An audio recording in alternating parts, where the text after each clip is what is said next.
우리가 하나님 앞에 드릴 것이 참 많습니다.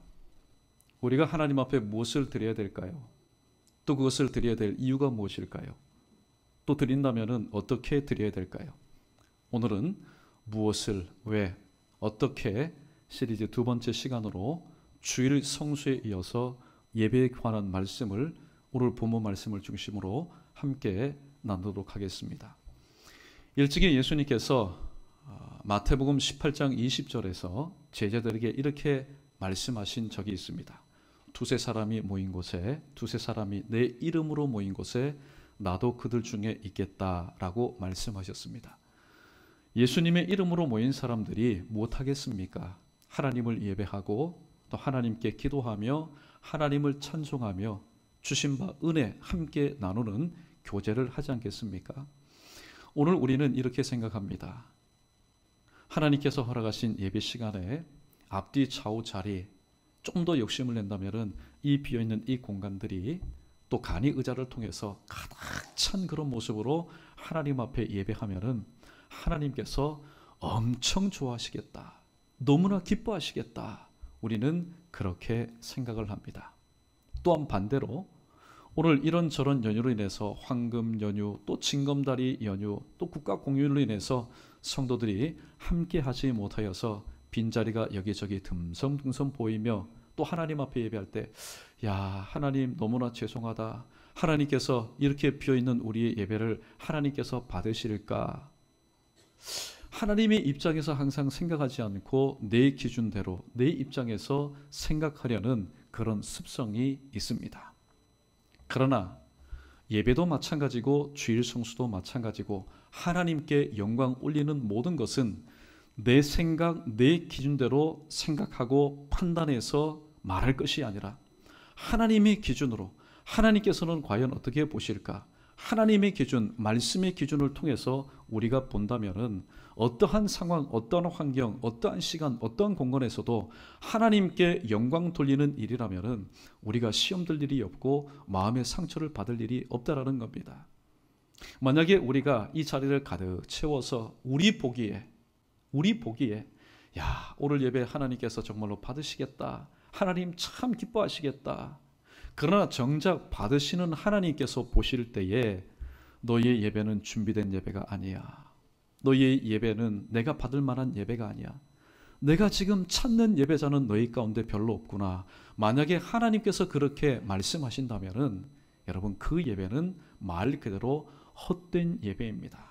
아무리 목청껏 높여서 찬양을 하고 기도를 하고 말씀을 전하고 또 교제를 나눈다 할지라도 그 예배는 헛된 예배입니다.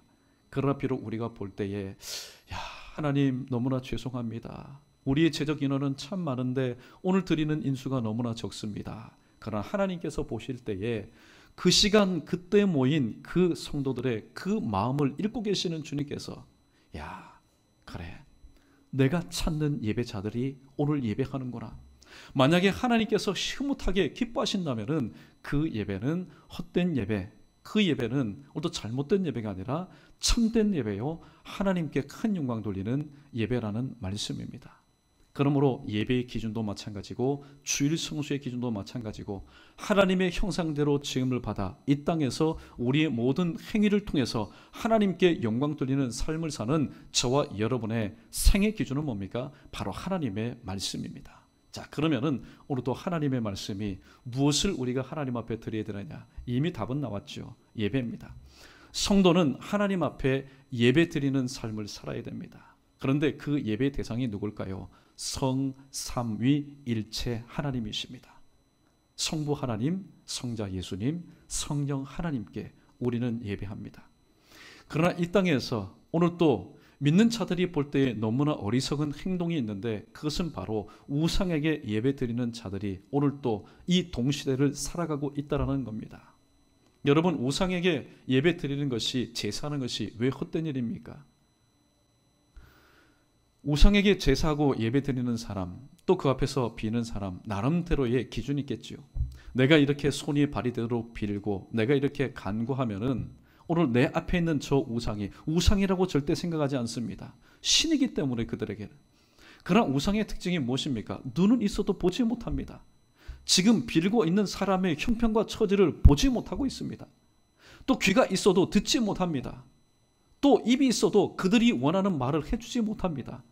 그런데 정말로 어리석은 것은 내가 그렇게 빌고 내가 그렇게 마음 가운데 아뢰면은 내가 지금 신으로 섬기는 그 우상이 나에게 무엇인가를 해준다라는 그런 믿음 아닌 믿음을 가지고 있기 때문에 오늘 또 동시대를 살아가는 많은 사람들이 하나님께 예배하지 않고 하나님 외에 다른 신들, 잡신들, 바로 우상에게 예배하는 그런 모습으로 살아가고 있는 것을 보게 됩니다. 그러나 저와 여러분, 우리 모두는 분명히 이 시간 확실하게 믿어야 됩니다. 바로 우리의 예배의 대상은 누굽니까? 절대로 여러분 사람이 예배의 대상이 될 수가 없습니다. 그가 어떠한 기적을 베풀고 어떠한 이적을 베풀고 어떠한 놀라운 일을 행한다 할지라도 절대로 사람은 예배의 대상이 될 수 없습니다. 우리의 예배의 대상은 오직 바로 성부, 성자, 성령 하나님, 성삼위일체 하나님이심을 믿습니다. 이 하나님께 예배할 수 있는 저와 여러분, 우리 모두 되기를 주님의 이름으로 축원합니다. 두 번째는 그러면 왜 우리가 예배해야 됩니까? 사실 오늘처럼 무덥지만은 하늘 보십시오. 얼마나 여러분 하늘이 맑습니까? 이제 가을바람이 살랑살랑 불게 되면은 6일 동안 때로는 5일 동안 내 일 바빠서 하지 못했던 일들, 자꾸만 미혹의 소리, 손길들이 옵니다. 그때 우리가 이 모든 것을 뿌리치고 물리치고 예배해야 되는 이유가 무엇이냐는 거죠. 첫 번째는 바로 하나님의 명령이기 때문입니다. 출애굽기 20장 3절에 너는 나 외에는 다른 신들을 내게 두지 말라. 다른 신을 네 앞에 두지 말라는 얘기는 뭡니까? 긍정적인 표현을 하면은 오직 너의 예배의 대상은 바로 하나님 한 분밖에 없다라는 겁니다. 특별히 마태복음 4장 10절 말씀, 마귀가 40일 동안 금식기도 하신 후에 오늘도 홀로 계신 예수님에게 와서 세 가지의 달콤한 유혹을 통하여서 미혹합니다. 세 번째 유혹이 뭡니까? 지극히 높은 곳에 올라가서 온 천하를 다 보여줍니다. 그리고 한 가지 조건을 겁니다. 네가 만약에 나에게 절을 하면은, 나를 하나님처럼 나를 예배하면은 내가 이 천하의 모든 것을 다 너에게 주겠다라고 이야기할 때에 하신 말씀이 바로 마태복음 4장 10절 말씀입니다. 이 마태복음 4장 10절 말씀을 통해서 우리는 우리의 예배의 대상이 누구인지를 분명히 깨닫게 됩니다. 마태복음 4장 10절 말씀 우리 함께 읽어보겠습니다. 시작. 이에 예수께서 말씀하시되 사탄아 물러가라. 기록되었으되 주 너의 하나님께 경배하고 다만 그를 섬기라 하였느니라. 아멘. 두 번째입니다. 우리가 왜 예배를 드려야 됩니까? 구속함을 받은 자의 가장 거룩한 의무이기 때문입니다. 저와 여러분은 예수 그리스도를 믿음으로 인해서 이미 영혼 구원을 받은 하나님의 구속함을 받은 사람들입니다. 하나님께 구속함을 받은 사람들이 이 땅에서 해야 될 가장 거룩한 의무가 무엇입니까? 그것은 바로 하나님을 예배하는 것입니다. 그 이름의 찬송과 존귀와 영광을 올려드리는 것입니다. 그런데 오늘도 구속함을 받은 하나님의 백성 중에 예배를 소홀히 하는 사람들이 있습니다. 주님께서 이런 비유를 말씀합니다. 큰 잔치를 배석해 놓았는데 사람들을 보냅니다. 종들을 보내었는데 한 사람으로부터 이런 답변을 받습니다. 저는 밭을 샀기 때문에 잔치에 참여할 수 없습니다. 이해해 주십시오. 두 번째 보고입니다. 저는 소를 10마리 샀기 때문에 그걸 시험해 봐야 됩니다. 자, 이해해 주십시오. 나머지 한 사람이 또 이렇게 전가를 보냅니다. 저는 장가를 들었으니 아시지 않습니까? 제 아내를 기쁘게 해줘야 됩니다. 가정에 충실해야 됩니다. 그러니까 저도 가지 못하겠습니다. 이해해 주십시오. 여러분, 비유입니다. 이것은 무엇을 비유합니까? 이 임금이 베푼 그 잔치는 어떻게 보면은 하나님께 영광 돌리는 예배 자리일 것입니다. 그 예배 자리 가운데 부름받은 사람은 그 임금과 그리고 그 잔치소장과는 무관한 사람이 아닐 겁니다. 분명히 관계가 있는 사람일 겁니다. 그런데 오늘 저와 여러분은 어떻게 말합니까? 하나님, 제가 간만에 하나님께서 복 주셔서 제가 부동산을 구입했습니다.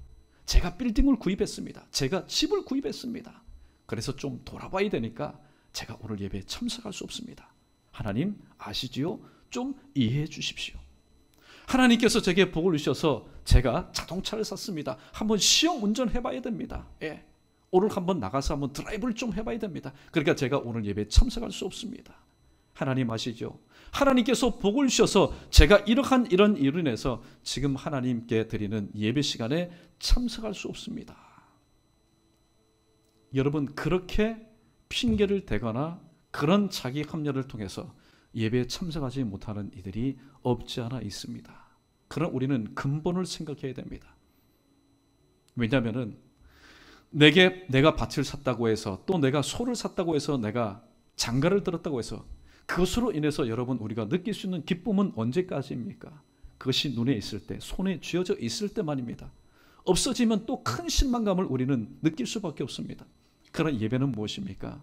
예배는 하나님께서 우리에게, 우리가 지금 상상하지도 못하고 계획하지도 못하고 우리가 생각하지도 못했던 바로 하나님의 복을 우리에게 주시기 위해서 우리로 하여금 나를 예배하라, 그렇게 말씀하시는데, 우리는 조그마한 것을 통해서 하나님께서 주셨지만 그 조그마한 것, 부분적인 것, 그 일부분을 가지고 우리는 하나님께 큰 영광 돌릴 수 있는 예배를 포기하는 그런 일들이 없지 않아 많다라는 겁니다. 그래서 전도서 기자는 12장 13절에서 이렇게 말합니다. 일의 결국을 다 들었으니 하나님을 경외하고 그의 명령을 지킬지어다. 이것이 모든 사람의 본분이니라. 구속함을 받은 자의 가장 거룩한 의무라고 말하고 있습니다. 전도서 기자는 누굽니까? 솔로몬 왕입니다.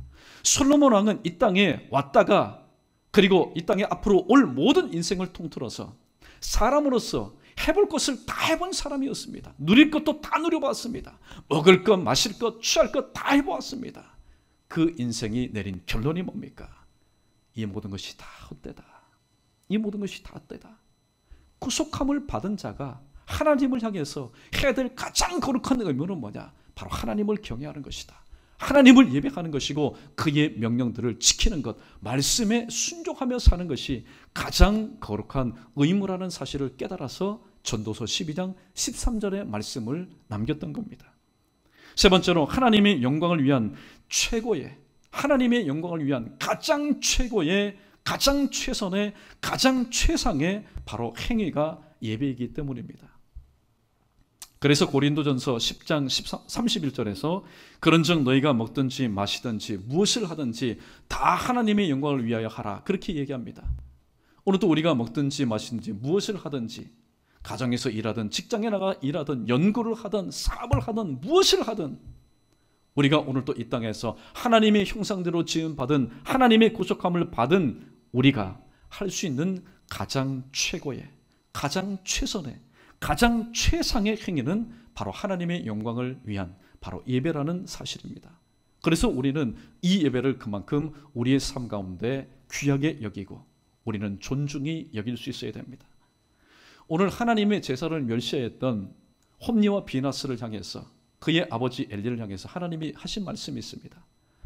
나를 멸시하는 자를 내가 멸시하고 나를 존중히 여기는 자를 내가 존귀히 여기겠다. 하나님 그렇게 해서 말씀하셨습니다. 아무쪼록 여러분 이 땅에 살면서 여러분 나름대로 여러분 기준에 따라서 가치 있고 보람 있는 일들 얼마나 많습니까? 그것을 위해서 여러분이 또 열심히 일하고 땀 흘리고 있지 않습니까? 그러나 성경이 말씀합니다.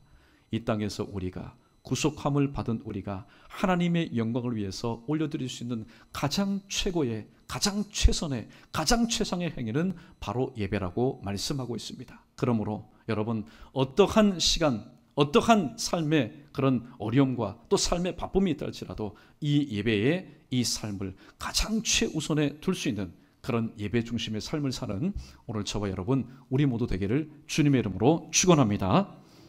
네 번째, 하나님의 복이 임하는 통로이기 때문입니다. 출애굽기 20장 24절에 보면은 내게 토단을 쌓고 그 위에 양과 소로 내 번제와 화목제를 드리라. 우리 크게 한번 따라해 보겠습니다. 내가 내 이름을 기념하게 하는 모든 곳에서 내게 임하여 복을 주리라. 하나님께서는 예배를 통해서 우리에게 복을 주시기를 원하는데 이 말씀의 기준, 이 말씀의 원칙을 우리가 잊어버리니 다른 데 가서 복을 찾습니다. 다른 데 가서 복을 주기를 원합니다. 다른 데 가서 복을 발견하기를 원합니다. 그런 하나님께서는요, 먼 곳에 하나님은 복을 꽁꽁 숨겨두신 분이 아닙니다. 이 예배의 시간을 통해, 예배를 통해서 하나님은 우리에게 복을 주시기 때문에 우리는 이 예배를 우리는 하나님 앞에 귀하게 드릴 수 있어야 됩니다. 혹시 이 말씀을 듣고 여러분 중에 이렇게 생각하는 분이 있다면 그 생각을 여러분 고쳐야 됩니다. 내가 복받기 위해서 하나님 앞에 예배해야지. 잘못된 겁니다. 여러분, 그게 바로 기복신앙입니다.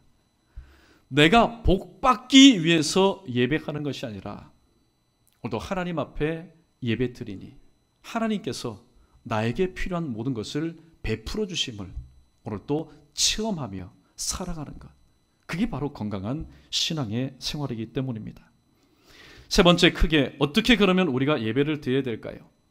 하나님의 명령이요 구속함을 받은 자녀의 바로 가장 거룩한 의무요 하나님의 영광을 위한 최고의 최선의 최상의 행위이며 무엇보다도 하나님의 복이 임하는 통로이기 때문에 우리는 살아계신 성삼위일체 하나님께 예배해야 될 이유가 우리는 충분히 있습니다.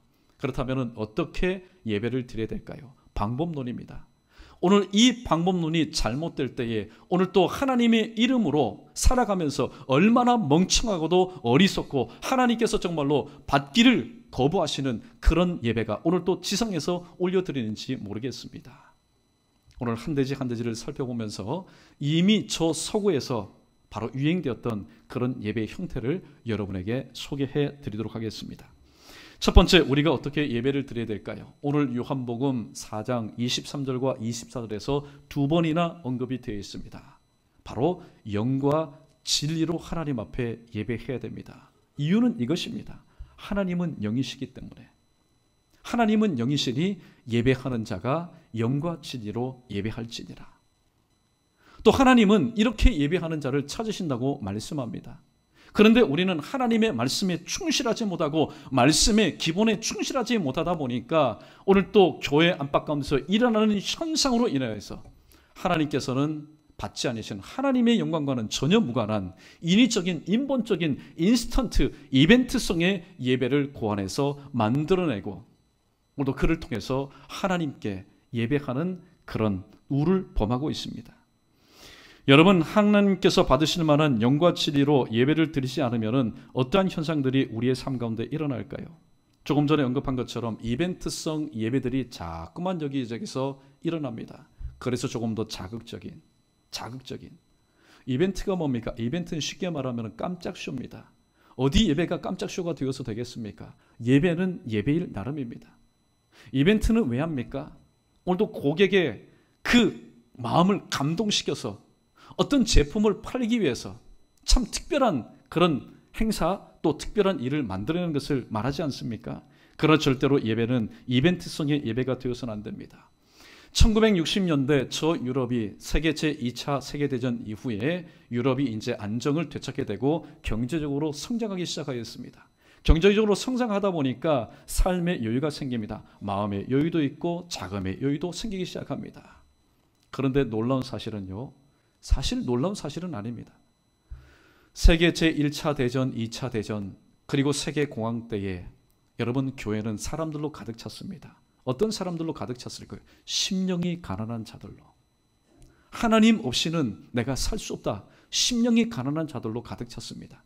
또 애통하는 자들로 가득 찼습니다. 하나님, 이것이 누구의 죄입니까? 이것이 바로 나의 죄가 아닙니까? 바로 애통하는 자들로 가득 찼습니다. 그리고 의에 줄이고 목마른 자들로, 즉 생명의 떡이요 생명수이신 하나님의 말씀으로 인해서 갈급한 심령들이 가득 찼습니다. 그런데 이미 세상의 모든 것들로 배가 불렀습니다. 눈도 만족합니다. 귀도 만족합니다. 모든 것이 만족할 때에 사람들은 떠나기 시작합니다. 하나님을 떠납니다. 교회당을 떠납니다. 말씀을 떠납니다. 떠난 사람들이 못하겠습니까? 휴가철이나 아니면 개인의 여가를 즐기기 위해서 사람들이 많이 이동을 합니다. 그때 독일 그리고 유럽 교회 목사들이 고안해낸 것이 바로 이겁니다. 이동식 천막 교회를 만들어서 그들로 하여금 예배하게 하면 어떻게 했느냐. 처음에는요 센세이션을 일으켰습니다. 세계 교회가 교회를 떠나는 성도들, 그러나 저들이 하나님을 예배케 해야 되겠는데 어떻게 해야 되겠느냐. 이런 건물은 옮길 수가 없고 이동식 천막을 만들었습니다. 그래서 그곳에서 예배하도록 하였습니다. 많은 사람들이 초창기에는 몰려들었습니다. 야, 고맙게도 내가 지금 예배를 해야 되는데 예배당에 갈 수는 없고, 그런데 보니까 그 휴양지, 그 해변가에 이동식 천막 예배당이 설치가 되어 있습니다. 여러분, 오래 갔겠습니까? 그들이 섬기는 교회 예배당도 텅텅 비고 또 만들어 놓은 임시 예배 초소도 텅텅 비는 일이 일어났습니다. 여러분, 하나님은 임시로 우리의 예배를 받지 않습니다. 임시 예배 초소가 뭡니까? 임시로 드리는 것 아닙니까? 하나님은 우리의 온전한 예배를 받으시기를 원하시지 깜짝 해수욕장에서 또는 휴양지에서 임시로 예배를 받으시기를 원하시는 분이 아니기 때문입니다. 이런 결과 주일 성수와 예배 의식이 자유화되어 버렸습니다. 주일 예배의 중요성을 상실하게 되어버렸습니다. 우리나라로 보니까 감리교회 한 교회가 충남 대천에 1970년대에 해수욕장이 많지 않습니까? 그곳에 천막교회를 친 적이 있습니다.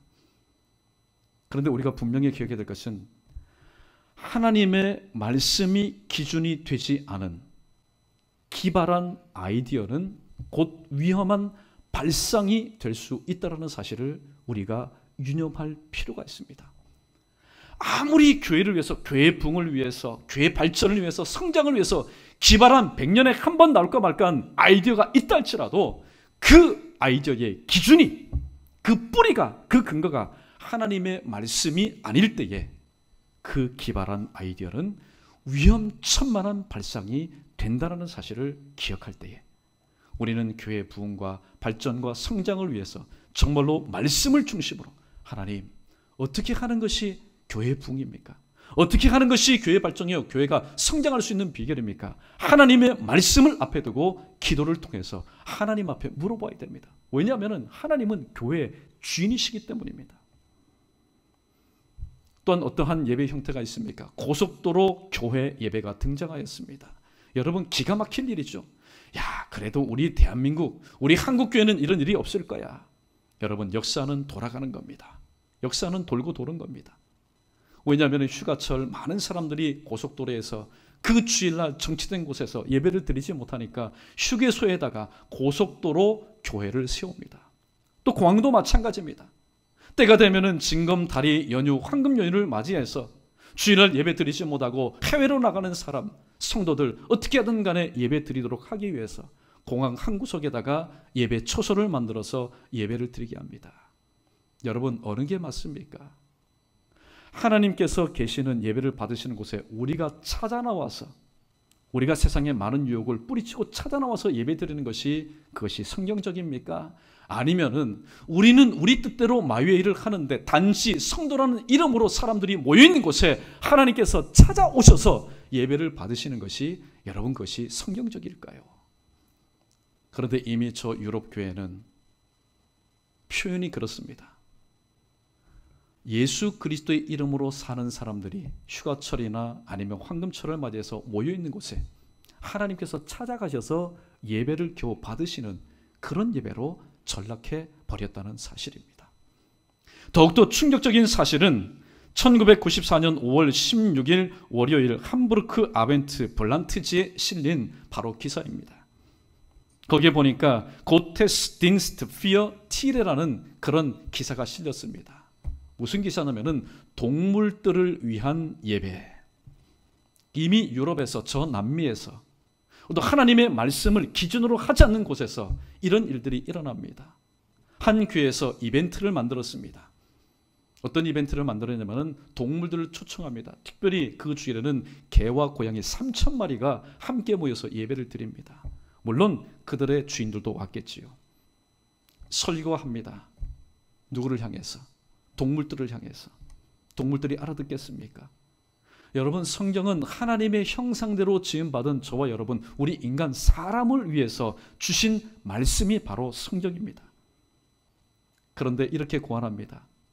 성도들은 때마다 또 여러 가지로 인해서 자꾸만 밖으로 나가니까 그들이 좋아하는 그 반려견, 애완견을 교회당에 데리고 와서 함께 예배를 드리면은 사람들도 오지 않겠느냐, 성도들도 오지 않겠느냐. 여러분, 하나님께서 기뻐 받으시는 예배일까요? 절대로 하나님께서 기뻐 받으시는 예배가 아닙니다. 개를 위한, 동물들을 위한 예배가 있습니다. 그러니까 서양에서는 어디까지 발전하지 않습니까? 그래도 출석 교인이니까, 출석하는 개, 고양이니까 죽으면은 개, 고양이를 위해서 장례식을 치릅니다. 또 결혼 예식도 치릅니다. 왜냐하면 그 교회에 등록된 개, 또 암놈, 순놈이 여러분 같이 짝을 맺으니까. 우리 지금 한국 정서로서는 도무지 이해가 되지 않습니다. 그러나 오직 영과 진리로 하나님 앞에 예배를 드려야 된다는 이 성령의 원칙에서 벗어날 때에 유럽 교회가 어떤 교회입니까? 오직 하나님의 말씀으로, 오직 하나님의 영광을 위해서, 오직 성령으로 돌아가자, 그렇게 외쳤던 바로 교회들이 있었던 곳이 유럽 교회 아닙니까? 그런데 그들이 하나님의 말씀의 원칙에서 벗어날 때에 이렇게 황당무계한, 그러나 사람들이 많이 모이는 그런 예배를 통해서 오늘 또 하나님이 세우신 이 지상교회를 바로 오염시키고 있다는 사실입니다. 우리는 또 한 가지의 근거를 들 수가 있습니다. 말씀에 근거하지 않으면 오늘 또 이러한 일들이 일어납니다. 그러므로 우리는 말씀에 근거한 예배를 하나님 앞에 드릴 수 있어야 됩니다. 두 번째는 무엇입니까? 믿음으로 하나님 앞에 우리는 예배를 드려야 됩니다. 목사님, 그러면 믿음으로 예배 드리지 무엇으로 예배를 드립니까? 그렇게 질문하는 여러분들에게 성경은 이렇게 말씀합니다. 예배는 머리로 드리는 것이 아니라 예배는 가슴으로, 전인격으로 하나님 앞에 드리는 것이라고 말씀합니다. 성경적인 근거는 히브리서 11장 6절 말씀입니다. 믿음이 없이는 하나님을 기쁘시게 하지 못하나니 하나님께 나아가는 자는 반드시 그가 계신 것과 또한 그가 자기를 찾는 자들에게 상 주시는 이심을 믿어야 할지니라. 그러므로 우리는 하나님 앞에 첫 번째는 영과 진리로 예배할 수 있어야 되고, 두 번째는 믿음으로 하나님 앞에 예배 드릴 수 있어야 됩니다. 누가복음 18장 8절에서 주님이 이렇게 말씀합니다. 인자가 세상에 올 때에 믿음을 보겠느냐? 이 말씀과 관련해서 믿음으로 예배 드리는 자를 보겠느냐? 믿음으로 하나님 앞에 기도하는 자를 보겠느냐? 그만큼 믿음은 우리의 삶 가운데 중요한 요소이기 때문입니다. 세 번째로, 오늘 이 부분에 대해서는 우리가 입술로 한번 고백하고 시인하고 우리가 계속해서 말씀을 우리가 이어나가도록 하겠습니다. 크게 한번 따라해 보십시오. 온 마음과 온 정성을 다해 예배 드려야 됩니다. 사실 오늘 이 말씀 앞에 저도 질문해 볼 때에 내가 지금 온 마음과 온 정성을 다해서 하나님 앞에 예배 드리는가? 나는 분명히 하나님의 구속함을 받은 자인데, 그리고 무엇보다도 누구보다도 하나님께 영광을 돌리는 그런 삶을 살아야 될 자인데, 나는 지금 온 마음과 온 정성을 다해서 찬양하고 기도하며 말씀을 전하며 예배를 드리고 있는가? 여러분, 하나님은요, 비록 우리가 하나님께서 기뻐하시는 예물을 드리지 못한다 할지라도 우리가 하나님 앞에 드릴 수 있는 게 있지 않습니까? 내가 다른 것 드리지 못해도 이 몸 주님 앞에 드립니다. 그게 바로 헌신입니다. 헌신은 무엇을 전제합니까? 그냥 몸만, 건강한 몸만 하나님 앞에 드리는 것, 이 자리에 참석하는 것을 의미하지 않습니다. 온전한 헌신은 내 마음 가운데 온 마음과 온 정성을 다해서, 열과 성을 다해서 하나님 앞에 예배하는 것을 의미하기 때문입니다. 좀 전에 광고 시간에 여러분에게 잠깐 말씀드렸습니다. 온전한 예배, 경건한 예배 캠페인을 위해서 우리가 이런 것들은 좀 하지 말았으면 좋겠다. 그런데 여러분, 내가 온 마음과 온 정성을 다해서 예배하기를 준비한다면 언급된 것들이 이 예배 시간 가운데 일어날 수가 없는 겁니다. 저와 여러분, 우리 모두는 하나님의 큰 은혜를 입은 사람들 아닙니까? 무엇이 은혜입니까? 이 자리에서 지금 예배 드릴 수 있다는 것이 은혜입니다. 만약에 예수님께서 이 땅에 오셔서 신약의 시대를 통하여서 우리에게 큰 은혜를 베풀어 주지 않았다면 사실 저와 여러분은 이 자리에 들어올 수도 없습니다. 왜냐하면 이 자리에 들어올 수 있는 것은 대제사장, 그것도 1년에 딱 한 번입니다. 여러분이 볼 수 있는 것은 이 예배당 건물뿐입니다. 그럼에도 불구하고 여러분, 출입해도 죄를 지은 몸으로 양심에 꺼리낌이 있지만은 그런 모습으로 들어와도 나가도 오늘도 우리는 죽임을 당하지 않습니다. 왜냐하면 그것이 바로 하나님의 은혜이기 때문입니다. 그런 하나님의 은혜를 받은 우리들이 오늘도 하나님 앞에 찬송하며 하나님 앞에 기도하며 무엇보다도 하나님의 말씀을 들을 때에 오늘 우리의 모습이 어떻습니까? 여러분, 찬송할 때에 나를 구속하신 주님, 십자가에 달리신 그 주님, 주님은 오늘 또 몸버려 피 흘려 우리를 위해서 대신 죽으셨건만 주님은 이렇게 우리에게 질문합니다. 너 나에게 무엇하느냐? 곰곰이 생각해 보니까 주일 성수, 예배 성수, 말씀은 많이 들었지만은 오늘 또 행하지만은 오늘 또 온 마음과 온 정성을 다해서 하나님께서 받으실 만한 그런 예배, 찬송, 기도 드린 적이 몇 번 있던가? 오늘도 우리는 우리의 모습을 다시 한번 돌아볼 수 있어야 되겠습니다. 이런 의미에서 우리 찬송가 621장 우리 함께 찬양 올려드리겠습니다. 찬양하라 내 영혼아.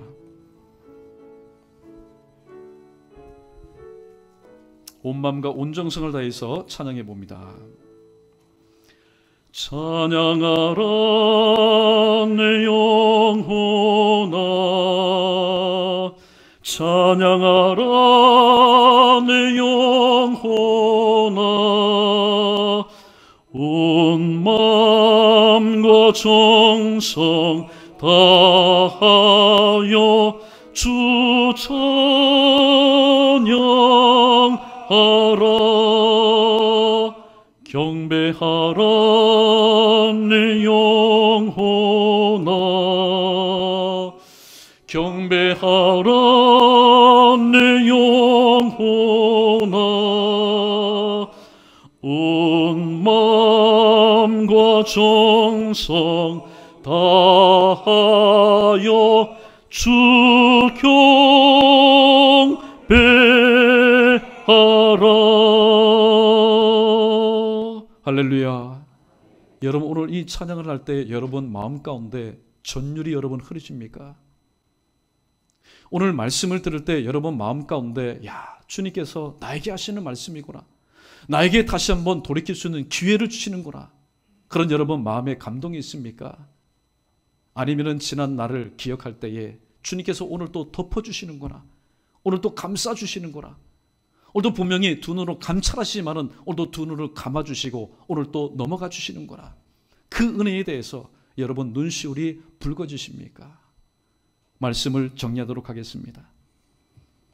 오늘날 많은 사람들이 이야기합니다. 예배의 위기의 시대를 살아간다고 얘기하고 있습니다. 그러나 정말로 위기는 무엇의 위기입니까? 예배의 위기 이전에 예배자의 위기입니다. 영과 진리로 예배하지 못하는 예배자의 위기, 믿음으로 예배하지 못하는 저와 여러분의 위기, 무엇보다도 참여하지만은 온 마음과 온 정성을 다해서 드리지 못하는 예배자의 위기를 우리는 살아가고 있습니다. 그러므로 예배의 회복을 위해서는 예배자인 저와 여러분의 회복이 먼저 선행되어야 됩니다. 예배가 회복되면은 교회가 회복되고, 교회가 회복되면은 우리의 모든 삶이 회복됩니다. 그 사실을 여러분이 꿈꾸며 또 나의 삶이 회복되기를 원하는 그런 마음의 소원이 있다면은 하나님 오늘 말씀을 통해서 정말로 위기가 무엇인지, 정말로 문제가 무엇인지를 오늘 또 콕 집어주시니 감사합니다.